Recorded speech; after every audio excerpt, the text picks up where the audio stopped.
church, and I don't know how to have free will. How people can say that is beyond me. See, man don't realize his condition. He don't realize that there's nothing good in him. He doesn't really believe he's that bad when he says, I have an ability to will myself into the kingdom. No, you have to have ability to will after he has birthed you. But as far as you, there's only a will there that he puts there to do anything right. Because Paul said, if you rely upon yourself, you will never have anything that's willing to do right.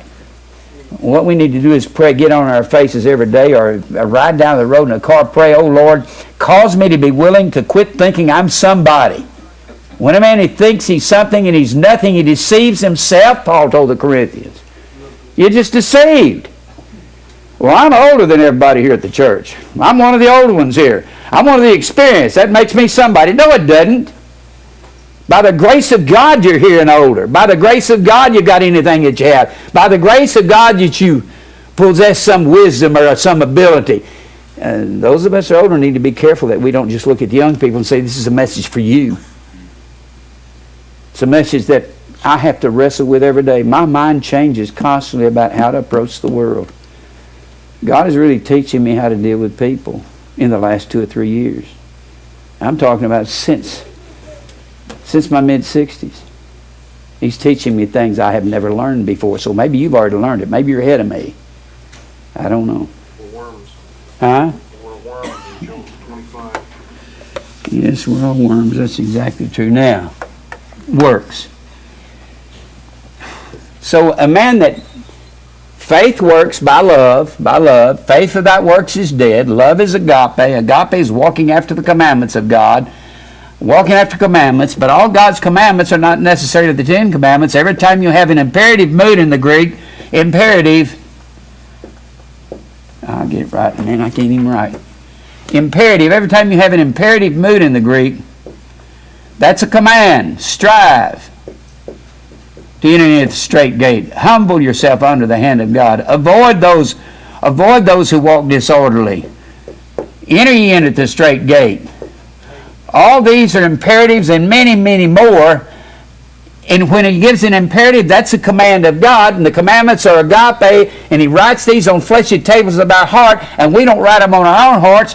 And this is when we begin to do the commandments of God. And we take care of the needy and the downtrodden, the poor. And we live righteously and godly. And we clean up our mouths. And we clean up the way we look, the way we live. And we try to get away from all appearances of evil. We get rid of our drinking, our smoking, our cussing. And if you don't think you have to get rid of that to look right in the eyes of people, you do. And there was a time I didn't think I had to. I had nobody here who's cussed any more than I have. I'm talking about in my 40s, when I was a believer in predestination in real estate. Real estate makes you cuss. Well, especially if you don't have any conviction. But you need to clean up your mouths, don't we? Is it okay? It's like somebody said, is it okay if Jesus is standing in front of you, would you say the same words? Is that like Jesus? You say, but Jim, that's too hard a way to live. No, it's when the hard way to live is when you cuss part of the time and drink part of the time, and part of the time you're going to church and you're around godly people, and you're around ungodly this other time, so you kind of fall in with them, and you forget who you're around, and you, oops, wait a minute, I didn't mean to talk that way around you. Oh, I can talk this, oh, I forgot who I was around. And you forget what you're even saying, and you get around the wrong one, and you give the wrong impression of what you are before God and before the world. Don't we? You mean a little damn now and then is not good? No, it's not good at all. Much less some filthy word, much less an F word or an MF word or a GD word. A damn or a hell is not good. Well, in the Bible, well, all words are in the Bible, you knucklehead. When you use a word, do you know the word profane? You know what the word profane is? Profane is a word that means to take something from the temple of God. And we're the temple of God, aren't we? And there's the Ark of the Covenant. Here's a table of showbread. And there's the altar of incense. And there's the candlesticks. And there's the altar. And any of the rituals that is involved in this. And now we're the temple of God. And the laws written on fleshy tables of our heart. And the church is the purified candlesticks. And we're the bread. And these are our prayers. And this is the brazen sea. And now that's a blood baptism now. And this is the altar. That's the picture of the cross. Profane means to take something from the altar and use it for a secular reason or a personal reason. It doesn't just mean to say, it doesn't mean just to say GD. That's not what it means. Profane means to something. Profane was a word that just meant something secular. When you find the word vulgar, it didn't mean what we think it means. It meant to use a word that belonged to God and use it in a secular fashion, use it for the world. You don't even have to say GD. Watch out. What? Oh, you're taking the house of God and taking it over here and using it to cuss, or using it to tell a dirty joke, or using it to listen to something you shouldn't be listening to. That's profanity. Whew. Are we all involved in profanity? Oh, goodness sakes. Should we try to clean it up? Yes. It seems like